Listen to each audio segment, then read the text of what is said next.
Hello my dear friends, कैसे हो आप लोग। आई होप आप सभी बहुत ही अच्छे होंगे। तो आज के इस वीडियो में हम क्लास 10th का फिजिक्स चैप्टर 1 जिसका नाम है प्रकाश का परावर्तन, इसको आज हम पढ़ने वाले हैं। तो आइए सबसे पहले हम जानते हैं प्रकाश क्या होता है। चैप्टर का नाम क्या है, तो प्रकाश का परावर्तन। तो सबसे पहले हम जानेंगे प्रकाश क्या होता है, उसके बाद हम समझेंगे परावर्तन क्या होता है। तो सबसे पहले हम क्या समझने वाले हैं, तो प्रकाश यानी कि लाइट, इंग्लिश में क्या बोला जाता है उसको, तो लाइट यानी कि प्रकाश क्या है। प्रकाश सबसे पहले हम जानेंगे यानी कि लाइट। तो प्रकाश का डिफिनेशन अगर पूछा जाए तो कैसे आप बोलेंगे, तो प्रकाश वह कारक है जिसकी सहायता से हम किसी भी वस्तु को देख पाते हैं। ठीक है, प्रकाश के बिना किसी भी वस्तु को देखना संभव नहीं है। आप बोलेंगे कैसे, तो अगर आपको किसी अंधेरे कमरे में बंद कर दिया जाए और कोई चीज़ को ढूंढने के लिए बोला जाए तो आपसे नहीं मिल पाएगा, क्योंकि वहाँ पे प्रकाश नहीं है और आपको दिखाई नहीं देगा। ठीक है, तो किसी भी वस्तु को देखने के लिए आँख के साथ साथ प्रकाश का भी होना जरूरी है। ठीक है, तो प्रकाश का डिफिनेशन क्या बोलेंगे, तो प्रकाश वह कारक है जिसकी सहायता से हम किसी भी वस्तु को देख पाते हैं। ठीक है, तो यहाँ पे लिखेंगे प्रकाश वह कारक है, प्रकाश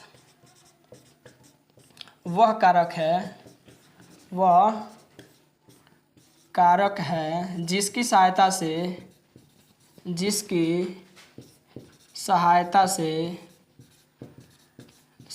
हम किसी भी वस्तु को देख पाते हैं, किसी भी वस्तु को देख पाते हैं। ठीक है, ऐसे लिखना है, देख पाते हैं। तो प्रकाश वह कारक है जिसकी सहायता से हम किसी भी वस्तु को देख पाते हैं। तो आई होप प्रकाश आपको समझ में आया होगा। अब आइए जानते हैं प्रकाश का स्रोत। प्रकाश का स्रोत जब भी आता है तो क्या इसका मतलब होता है हम समझेंगे। ठीक है, तो क्या पढ़ने वाले हैं, प्रकाश का स्रोत यानी कि सोर्स ऑफ लाइट। प्रकाश का स्रोत क्या होता है, तो स्रोत जब भी हम शब्द सुनते हैं इसका मतलब होता है कि वह चीज़ कहाँ से हमें मिल रहा है। जैसे कि प्रकाश का स्रोत पूछा है तो इसका मतलब प्रकाश हमें कहाँ कहाँ से मिलता है। ठीक है, जैसे जल का स्रोत अगर बोला जाए तो जल कहाँ कहाँ से हमें मिलता है, तो नदी से, तालाब से, कल से, नल से। वैसे ही प्रकाश का स्रोत यानी हमें प्रकाश कहाँ से मिलता है ये हमको बताना है। तो प्रकाश के स्रोत का डिफिनेशन कैसे बोलेंगे, तो वह वस्तु जिससे प्रकाश निकलता है उसे प्रकाश का स्रोत बोलेंगे। कैसे, तो वह वस्तु जिससे प्रकाश निकलता है उसे प्रकाश का स्रोत बोलेंगे। तो प्रकाश का स्रोत का डिफिनेशन क्या हो जाएगा, तो वह वस्तु जिससे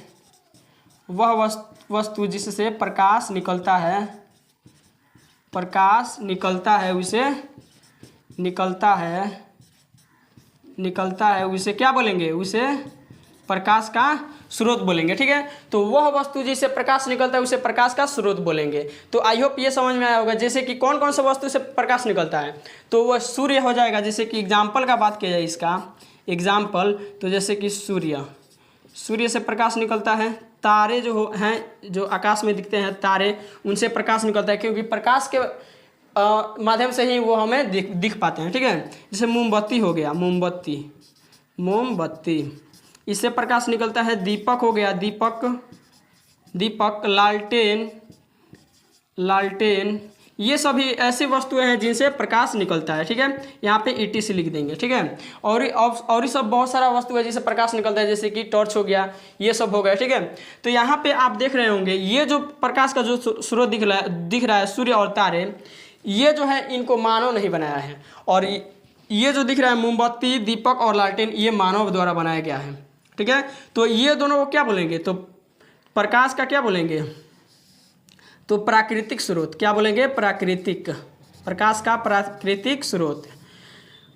प्रकाश का प्राकृतिक स्रोत कौन हो जाएगा, तो सूर्य और तारे। और ये सभी को क्या हुआ है, तो मानव द्वारा बनाया गया है, तो इसको मानव निर्मित स्रोत बोलेंगे। मानव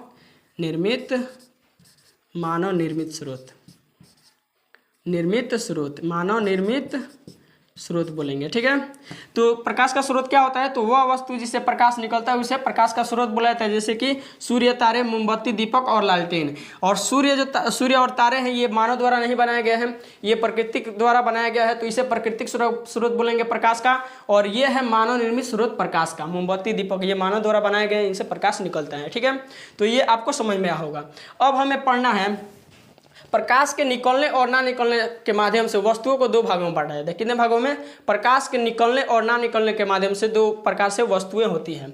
एक को बोला जाता है प्रदीप्त या दीप्तिमान वस्तु, प्रदीप्त, प्रदीप्त या दीप्तिमान वस्तु, दीप्तिमान वस्तु, प्रदीप्त या दीप्तिमान वस्तु। एक होता है अप्रदीप्त या अदीप्तिमान वस्तु, अप्रदीप्त या अदीप्तिमान वस्तु। ठीक है, तो प्रदीप्त वस्तु, प्रदीप्त यानी कि जिससे प्रकाश निकले। ठीक है, प्रदीप्त वस्तु किसे कहेंगे? तो वह वस्तु जिससे प्रकाश निकलता है उसे प्रदीप्त वस्तु कहेंगे।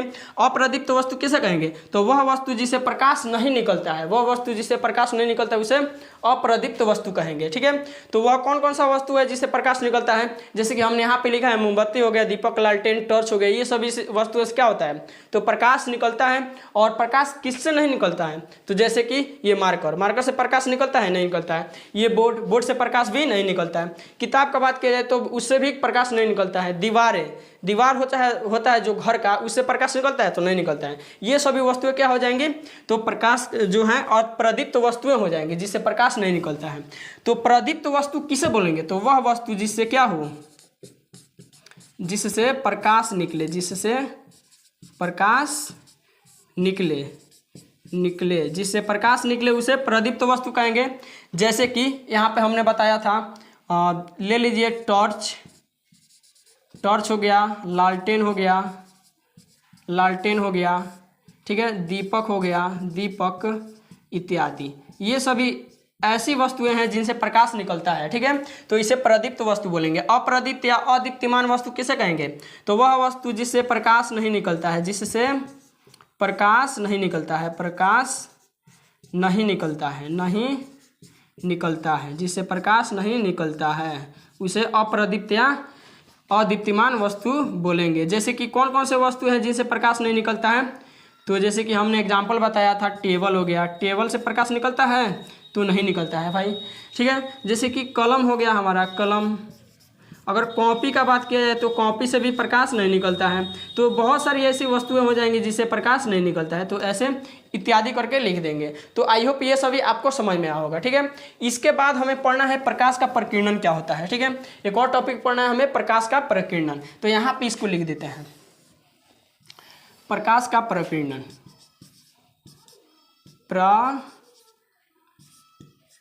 प्रकीर्णन, प्रकीर्णन क्या होता है? ठीक है, तो हम देखते हैं प्रकाश जो है वायुमंडल से होता हुआ गुजरता है। प्रकाश कहाँ से? तो वायुमंडल से होता हुआ गुजरता है।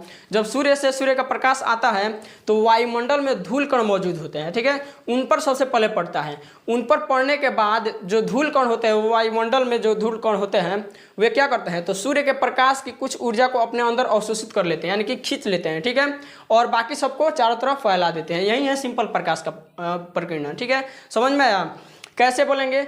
तो सूर्य से आ रही प्रकाश की किरणें वायुमंडल में मौजूद धूल कणों पर पड़ती है, वे कण उनसे कुछ ऊर्जाओं को अवशोषित कर लेते हैं और चारों तरफ फैला देते हैं। इसी को प्रकाश का प्रकीर्णन बोलेंगे। ठीक है, तो इसको लिखने वाले नहीं है क्योंकि यहाँ पे बोर्ड में थोड़ा जगह कम है। ठीक है, तो इसको आप ऐसे लिख सकते हैं पॉज करके वीडियो को। कैसे लिखेंगे? तो सूर्य से आ रही प्रकाश की किरणें वायुमंडल में मौजूद धूल कणों पर पड़ती है और वे कण उनसे कुछ ऊर्जाओं को अवशोषित कर लेते हैं और चारों तरफ फैला देते हैं, जिसे प्रकाश का प्रकीर्णन कहते हैं। आइए इसको डायग्राम के माध्यम से हम समझते हैं। जैसे कि मान लीजिए ये जो है किरण आ रहा है। ठीक है, छोटा सा डायग्राम के माध्यम से यहाँ से हम समझने वाले हैं। ठीक है, ये रहा सूर्य से आ रहा किरण। ठीक है, यहाँ पे किरण लिख देते हैं, किरण। ये सूर्य से आ रहा किरण है। यहाँ पे मौजूद है कण। ठीक है, यहाँ पे क्या है? ये धूल का कण है। ठीक है, इस पर पड़ेगा, ये किरण आया और धूल कण पर पड़ा। ठीक है, यहाँ से क्या होगा? ये जो है ना कुछ किरण को अवशोषित कर लेता है, यहाँ से कुछ ऊर्जा को अवशोषित कर लेता है। ठीक है, और बाकी सभी को चारों तरफ ऐसे फैला देता है। तो ये जो जा रहा है ये शेष ऊर्जा, शेष जो प्रकाश है ये जा रहा है। ठीक है, तो ऐसे चारों तरफ क्या करेगा? ऐसे किरण को ऐसे फैला देगा। ये ऐसे क्या करेगा? चारों तरफ किरण को चारों तरफ फैला देता है। इसी को प्रकाश का प्रकीर्णन बोला जाता है। प्रकीर्णन किसे बोलेंगे? तो सूर्य से आ रही प्रकाश की किरणें वायुमंडल में मौजूद धूल कणों पर पड़ती हैं, वे कण उनसे कुछ ऊर्जाओं को अवशोषित कर लेते हैं और चारों तरफ फैला देते हैं। उसी को प्रकाश का प्रकीर्णन बोला जाता है। और ये वाला डायग्राम आपको ऐसे बना देना है, आपको फुल मार्क्स मिलेगा। ठीक है, इसका आप स्क्रीनशॉट ले सकते हैं। तो अब हम पढ़ने वाले हैं प्रकाश का किरण क्या होता है। ठीक है, इसे भी हमें जानना है कि प्रकाश का किरण क्या होता है। प्रकाश की किरण। प्रकाश का किरण किसे कहते हैं, ठीक है। तो प्रकाश की किरण किसे कहेंगे, तो सीधी रेखा में चलने वाली प्रकाश को प्रकाश का किरण कहा जाता है। सीधी रेखा में चलने वाली प्रकाश को प्रकाश का किरण कहा जाता है। और प्रकाश जो है सीधी रेखा में गमन करता है, यानी कि चलता है, ठीक है।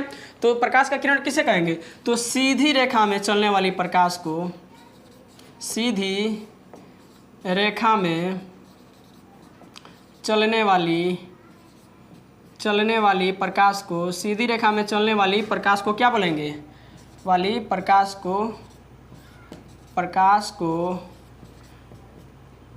की किरण कहते हैं। प्रकाश की किरण कहते हैं। सीधी रेखा में चलने वाली प्रकाश को प्रकाश की किरण कहा जाता है, ठीक है, किरण कहते हैं।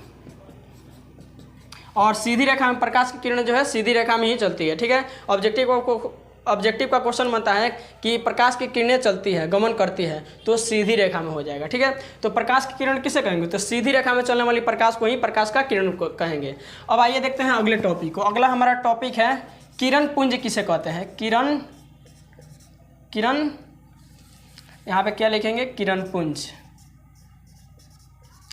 किरण पुंज किसे कहेंगे, पुंज का मतलब कोई चीज़ अगर ज़्यादा मात्रा में एक जगह पर हो ना तो उसको पुंज बोला जाता है, ठीक है। तो किरण का पुंज किसे कहेंगे, तो ढेर सारा किरण जब एक जगह हो तो उसे क्या बोलेंगे, किरण का पुंज। तो किरण पुंज के डिफिनेशन कैसे बोलेंगे, तो किरणों के समूह को किरण पुंज बोलेंगे। क्या बोलेंगे, तो किरणों के समूह को किरण पुंज बोलेंगे। किरणों के समूह को किरण पुंज बोलेंगे। किरणों के समूह को क्या बोलेंगे, तो किरण पुंज बोलेंगे, ठीक है। किरणों के समूह को किरण पुंज कहते हैं, यहाँ पे लिख देना है, कहते हैं। आई होप आपको समझ में आया होगा। किरण पुंज किसे बोलेंगे, तो किरणों के समूह को किरण पुंज बोला जाता है। किरण पुंज 3 प्रकार का होता है। कितने प्रकार का, तो किरण पुंज 3 प्रकार का होता है। तो यहाँ पे किरण पुंज लिख देंगे, 3 प्रकार का होता है। पहला अपसारी किरण पुंज, अपसारी किरण पुंज। दूसरा अभिसारी किरण पुंज।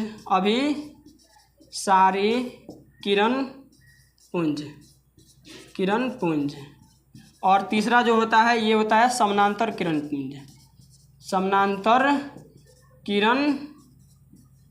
पुंज, ठीक है, समानांतर किरण पुंज। तो किरण पुंज अगर ऑब्जेक्टिव क्वेश्चन पूछा जाए आपसे कि किरण पुंज कितना प्रकार का होता है, तो 3 प्रकार का होता है। कौन कौन, तो अपसारी किरण पुंज, अभिसारी किरण पुंज और समानांतर किरण पुंज। जो अपसारी किरण पुंज जो होता है ना, इसमें प्रकाश की किरणें जो होती है एक बिंदु से अपसरित होती है। क्या होती है, तो अपसरित, यानी कि एक बिंदु से चारों तरफ छितरती है, ठीक है। तो इसमें क्या होता है, अपसारी किरण पुंज का डायग्राम ऐसे कुछ बनेगा इस प्रकार से। अपसारी मतलब छितरना, ठीक है। अपसारी मतलब छितरना, यानी कि एक बिंदु से प्रकाश जो है चारों तरफ क्या होगा, ऐसे बाहर निकलता है। एक बिंदु से क्या होता है प्रकाश, तो ऐसे चारों तरफ बाहर निकलता है, ठीक है। एक बिंदु से ये प्रकाश क्या हो रहे हैं, तो बाहर निकल रहे हैं, ठीक है। तो अपसारी किरण पुंज में क्या होता है, तो एक बिंदु से प्रकाश की किरणें चारों तरफ निकलती हैं, ठीक है। और अभिसारी का मतलब अभिसरित यानी इकट्ठा होना, ठीक है। अभिसरित का मतलब क्या होता है, इकट्ठा होना। तो इसमें क्या होता है, चारों तरफ से प्रकाश की किरणें एक बिंदु पर जो है इकट्ठी होती हैं। इसमें क्या होता है, तो चारों तरफ से प्रकाश की किरणें किसी एक बिंदु पर इकट्ठी होती है। ये रहा पॉइंट, और ऐसे कुछ इस प्रकार से इसका ऐसे बनाएंगे दिखाने के लिए इसको, ऐसे, यानी कि ये एक पॉइंट था, ठीक है। और इसी पर क्या हुआ है, तो चारों तरफ से किरणें जो हैं ऐसे आ रही हैं और एक बिंदु पर इकट्ठी हो रही हैं। समझ में आया। तो अपसारी मतलब अपसारित होना, यानी कि चारों तरफ छितरना। अभिसारी मतलब इकट्ठा होना, ठीक है। तो अपसारी में क्या होता है, तो एक बिंदु से जो है प्रकाश चारों तरफ निकलता है। और अभिसारी का मतलब होता है एक बिंदु पर इकट्ठा होना, ठीक है। तो प्रकाश का किरण चारों तरफ से क्या होता है, तो एक बिंदु पर इकट्ठा होता है। और समानांतर का मतलब क्या हुआ, तो समानांतर मतलब जिसके बीच का अंतर समान हो। ऐसे किरण ऐसे जा रहा है, एक ऐसे जा रहा है और ऐसे जा रहा है, किरण ऐसे जा रहा है, ठीक है। तो ये किरणें एक दूसरे के समानांतर निकलती हैं।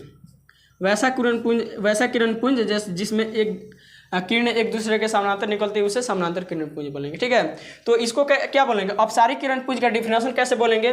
तो अपसारिक किरण पुंज में क्या होता है, तो किसी एक बिंदु से प्रकाश की किरणें चारों तरफ निकलती है। ठीक है, तो एक बिंदु से क्या हुआ, एक बिंदु से किरणें चारों तरफ निकलती है, चारों तरफ फैलती है, यहाँ पे लिख देते हैं। ठीक है, फैलती है, एक बिंदु से चारों तरफ फैलती है इसमें। और यहाँ पे क्या होता है, तो एक बिंदु पर इकट्ठी होती है, एक बिंदु पर इकट्ठी होती है। ठीक है, ये इसमें क्या होता है, तो एक बिंदु पर किरणें इकट्ठी होती है और इसमें जो है समानांतर निकलती है। किरणें क्या होता है, तो समानांतर निकलती है, निकलती है। ठीक है, तो आई होप ये सभी आपको समझ में होगा। क्या हमने पढ़ा यहाँ तक, तो प्रकाश का किरण क्या होता है, तो सीधी रेखा में चलने वाली प्रकाश को ही प्रकाश का किरण कहा जाता है। और प्रकाश का किरण जो है सीधी रेखा में ही चलता है। आप बोलेंगे कैसे सीधी रेखा में चलता है, तो जैसे कि हम टर्च मारते हैं किसी दीवार पर, तो ऐसा नहीं ना है कि उसको उछल के उस पर चला जाएगा, ऐसा नहीं होता है, क्योंकि सीधा रेखा में चलता है इसलिए उस पर नहीं जा पाता है। अगर टेढ़ा रेखा में चलता है तो उस पर चला जाता है। तो इसे क्या प्रमाणित हो रहा है, टच को मारते हैं जब दीवार पर तो वहीं पे रह जाता है, ना कि उस पर चला जाता है। ठीक है, तो प्रकाश जो है सीधी रेखा में ही चलता है, तो सीधी रेखा में चलने वाली प्रकाश को ही प्रकाश का किरण बोलेंगे। किरण पुंज किसे बोलेंगे, तो किरणों के समूह को किरण पुंज बोलेंगे। ठीक है, किरणों के समूह को किरण पुंज बोलते हैं। किरण पुंज 3 प्रकार का होता है, कौन कौन, तो अपसारिक किरण पुंज, अभिसारिक किरण पुंज और समानांतर किरण पुंज। अपसारिक किरण पुंज, अभिसारिक किरण पुंज और समानांतर किरण पुंज। अपसारिक किरण पुंज किसे कहेंगे, तो वैसा किरण पुंज जिसमें किसी एक बिंदु से प्रकाश की किरणें चारों तरफ निकलती हैं। वैसा किरण पुंज जिसमें किसी एक बिंदु से प्रकाश की किरणें चारों तरफ निकलती हैं, उसे क्या बोलेंगे, तो उसे बोलेंगे अपसारिक किरण पुंज। अभिसारिक किरण पुंज बोलेंगे तो वैसा किरण पुंज जिसमें किसी एक बिंदु पर प्रकाश की किरणें इकट्ठी होती है, यानी कि चारों तरफ से आकर गोटा होती हैं। ठीक है, जैसा कि हमने यहाँ पे डायग्राम बनाया है। समानांतर किरण पुंज किसे कहेंगे, तो वैसा किरण पुंज जिसमें प्रकाश की किरणें एक दूसरे के समानांतर यानी कि समान अंतर में, इसका यहाँ से डिस्टेंस नापेंगे तो उतना ही होगा जितना यहाँ से नापेंगे। ठीक है, तो समान अंतर में एक दूसरे को कभी नहीं कट करेगी। ठीक है, और ना ही कहीं पर अपसरित होगी, ऐसे सामने सामने अपने अपने सामने चली जाएगी, तो समानांतर ये किरण पुंज है। ठीक है, तो इसका आप स्क्रीनशॉट लीजिए।